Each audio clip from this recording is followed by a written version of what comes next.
नमस्कार, स्वागतम, hello and welcome. Last mile approach के इस यूट्यूब हिंदी चैनल पर आपका स्वागत है। दादा भाई नेहरू जी, जी हाँ, हम बात कर रहे हैं उन महान समाज सुधारक की जिन्हें grand old man of India भी कहा जाता था, जिन्होंने भारत की स्वतंत्रता में 19वीं शताब्दी में अपना महत्वपूर्ण योगदान दिया। कांग्रेस के फॉर्मेशन से पहले ही उन्होंने कई सारी संस्थाओं को संगठित किया और उनका संचालन किया। साथ ही साथ बहुत सारी न्यूज़पेपर और बुक्स को भी एडिट और पब्लिश किया। वे पारसी धर्म के उत्थान के लिए भी कार्यरत रहे और उनके लिए कई योजनाएं और संस्थाओं को भी शुरू किया। आइए देखते हैं उनके जीवन पर आधारित कुछ महत्वपूर्ण प्रश्नों को। पहला, दादा भाई नेहरू जी के जीवन के संबंध में निम्नलिखित में से कौन सा विकल्प सही है? पहला, उन्होंने 1865 में भूमेश चंद्र बनर्जी के साथ लंदन इंडियन सोसाइटी का गठन किया, जिसमें भारतीयों के राजनीतिक और सामाजिक विचारों पर ध्यान केंद्रित किया गया। सेकंड, उन्होंने 1867 में ईस्ट इंडिया एसोसिएशन की भी स्थापना की। यहाँ पर सही विकल्प का चयन करना है। स्टेटमेंट फर्स्ट और स्टेटमेंट सेकंड दोनों ही सही है। उन्होंने 1865 में भूमेश चंद्र बनर्जी के साथ लंदन इंडियन सोसाइटी का गठन किया, जिसमें भारतीयों के राजनीतिक और सामाजिक विचारों पर ध्यान केंद्रित किया गया। और दूसरा, 1867 में उन्होंने ईस्ट इंडिया एसोसिएशन की भी स्थापना की। ऑप्शन सी सही है। बढ़ते हैं अपने दूसरे प्रश्न की ओर। भारत के ग्रैंड ओल्ड मैन या भारतीय राष्ट्रवाद the grand old man of India और इंडियन नेशनलिज्म की उपाधि किसने धारण की? Option A Dadabhai Nehru ji, option B Balraj Bhalla, option C Madhusudan Das, option D M G. Ranade, Mahadev Govind Ranade. और इसका सही विकल्प है option A, Dadabhai Nehru जी को ये उपाधि दी गई थी, grand old man of India, या भारत के ग्रैंड ओल्ड मैन भी कहा जाता था इन्हें। तीसरा प्रश्न, सांख्यिकी को राजनीति में लाने का श्रेय किसे दिया जाता है? Who introduced the statistics into politics? Option A M G. Ranade, option B Dadabhai Naoroji, option C Aurobindo Ghosh, option D M.N.. Roy. और इसका सही विकल्प है option B, Dadabhai Naoroji को सांख्यिकी को राजनीति में लाने का श्रेय दिया जाता है। उन्होंने कई सारी अपनी बुक्स में स्टैटिस्टिक्स का यूज किया। उनमें से एक है poverty and un British rule in India. बढ़ते हैं अपने चौथे प्रश्न की ओर। Poverty and un British rule in India पुस्तक किसने लिखी है? Option A Lokmanya Tilak, option B Dadabhai Naoroji, option C Surjo Sen, option D Bhagat Singh. और इसका सही विकल्प है option B, Dadabhai Naoroji ने poverty and un British rule in India नामक पुस्तक लिखी है। पांचवा प्रश्न, सही कथन का चयन करना है। पहला स्टेटमेंट, दादा भाई 1892 में लिबरल पार्टी में हाउस ऑफ कॉमन्स के ब्रिटिश सांसद बनने वाले पहले एशियाई थे। दूसरा, वह कांग्रेस के उग्रवादी नेता थे। यहाँ पर सही कथन का चयन करना है। स्टेटमेंट फर्स्ट सही है, वह लिबरल पार्टी से हाउस ऑफ कॉमन्स के ब्रिटिश सांसद बनने वाले पहले एशियाई थे 1892 में। दूसरा गलत है, वह कांग्रेस के उग्रवादी नेता नहीं बल्कि सुधारवादी नेता थे, मॉडरेट लीडर थे। यहाँ पर सही कथन का चयन करना है। ऑप्शन ए, केवल पहला प्रश्न सही है, विकल्प सही है। बढ़ते हैं अपने छठे प्रश्न की ओर। भारतीय राष्ट्रीय कांग्रेस के क्रमशः 1886, 1893, 1906 में 3 बार के अध्यक्ष कौन रहे? Option A Lokmanya Tilak, option B Dadabhai Naoroji, option C Motilal Nehru, option D Aurobindo Ghosh. और इसका सही विकल्प है option B Dadabhai Naoroji, जो 1886, 1893 और 1906 में 3 बार भारतीय राष्ट्रीय कांग्रेस के अध्यक्ष बने।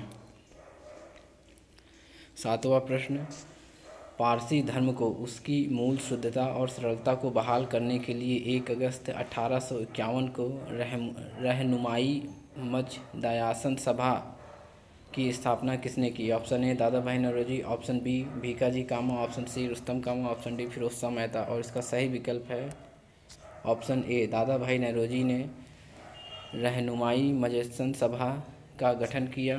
उन्होंने पारसी धर्म को रिवाइव करने के लिए, उसको सहज और सरल बनाने के लिए इसकी स्थापना की दादा भाई नौरोजी ने। बढ़ते हैं अपने 8वें प्रश्न की ओर। गांधी जी, गोपाल कृष्ण गोखले और लोकमान्य तिलक, इन तीनों के राजनीतिक गुरु कौन थे? Option A Raja Ram Mohan Roy, option B Devendra Nath Tagore, option C Dadabhai Naoroji, option D Firoz Shah Mehta. और इसका सही विकल्प है option C Dadabhai Naoroji, जो गांधी जी, गोपाल कृष्ण गोखले और लोकमान्य तिलक, इन तीनों के ही राजनीतिक गुरु थे। 9वां प्रश्न, इंग्लिश डेब्ट टू इंडिया किताब किसने लिखी? Option A Amrit Sen, option B M G. Ranade, option C Dadabhai Naoroji, option D M.N.. Roy. और इसका सही विकल्प है option C, Dadabhai Naoroji ने इंग्लिश डेब्ट टू इंडिया नामक पुस्तक लिखी है। 10वां प्रश्न, भारत के अनौपचारिक राजदूत या the unofficial ambassador of India के रूप में किसे जाना जाता था या किसे पुकारा जाता है? Option A Dadabhai Naoroji, option B Agha Khan, option C Maulana Abul Kalam Azad, option D Mahatma Gandhi. और इसका सही विकल्प है option A, Dadabhai Naoroji को अनऑफिशियल एम्बेसडर ऑफ इंडिया या भारत के अनौपचारिक राजदूत के नाम से भी जाना जाता है। 11वां प्रश्न, इनमें से कौन दादा भाई नौरोजी द्वारा नहीं लिखा गया था? पहला, यूरोपीय और एशियाई नस्लें या the European and Asiatic races. दूसरा विकल्प, admission of educated natives into Indian civil services या शिक्षित मूल निवासियों का भारतीय सिविल सेवा में प्रवेश। ऑप्शन सी, भारत की दशा, द कंडीशन ऑफ इंडिया। और ऑप्शन डी, जननीरा उक्ति। और इसका सही विकल्प है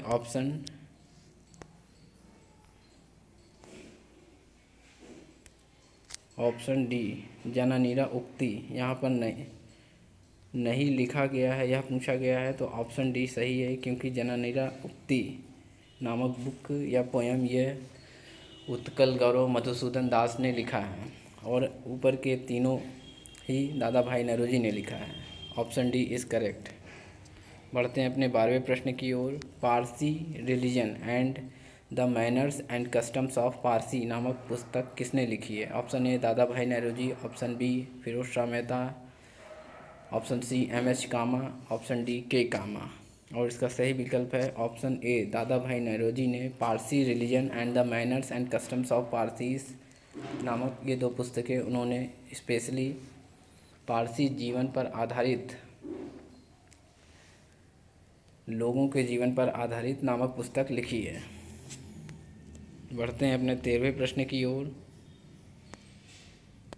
13वां प्रश्न है, खरसीदजी कामा के साथ एंग्लो गुजराती समाचार पत्र रस्त गुफ्तार सत्य बताने वाला द ट्रूथ टेलर समाचार पत्र की स्थापना किसने महत्वपूर्ण भूमिका निभाई थी? Option A Firoz Shah Mehta, option B Dadabhai Naoroji, option C M G. Ranade, option D कोई नहीं। और इसका सही विकल्प है option B, Dadabhai Naoroji ने खरसीदजी कामा के साथ मिलकर रस्त गुफ्तार द ट्रूथ टेलर नामक न्यूज़पेपर की स्थापना की थी या उसको एडिट या पब्लिश किया था। बढ़ते हैं अपने 14वें प्रश्न की ओर। 1861 में मुंश जी होरमुसजी कामा के साथ यूरोप के Parsi trust fund the Zoroastrian trust funds of Europe के संस्थापक कौन थे?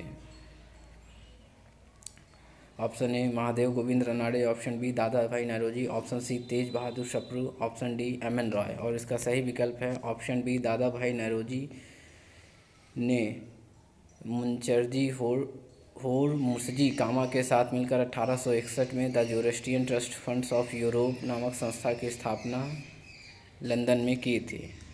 बढ़ते हैं अपने 15वें प्रश्न की ओर। The wants and means of India and the poverty of India नामक पुस्तक किसने लिखी? Option A Dadabhai Naoroji, option B M L. Nehru, option C Madhusudan Das, option D Mahadev Govind Ranade. और इसका सही विकल्प है option A, Dadabhai Naoroji ने the wants and means of India and the poverty of India नामक ये 2 पुस्तकें लिखी हैं। बढ़ते हैं अपने 16वें प्रश्न की ओर। द वॉइस ऑफ इंडिया नामक अखबार किसने प्रकाशित किया? Option A Dadabhai Naoroji, option B B D. Savarkar, option C Mahatma Gandhi, option D Firoz Shah Mehta. और इसका सही विकल्प है option A, Dadabhai Naoroji ने द वॉइस ऑफ इंडिया नामक अखबार प्रकाशित किया। हमारा आखिरी प्रश्न है, 1848 में नौरोजी फुरदुंजी भाऊ दाजी लाड और सोहराबजी सप्रूजी बंगाली के साथ students literary and scientific society की स्थापना किसने की थी? Option A Dadabhai Naoroji, option B Mahadev Govind Ranade, option C Tej Bahadur Sapru, option D Rahul संकृत्यान। और इसका सही विकल्प है option A Dadabhai Naoroji के साथ नौरोजी फुरदोंजी भाऊ लाड सोहराबजी बंगाली ने मिलकर students literary and scientific society की स्थापना 1848 में की थी। Thanks to all viewers and subscriber of our last mile approach YouTube Hindi channel. Please like share subscribe and support our initiative.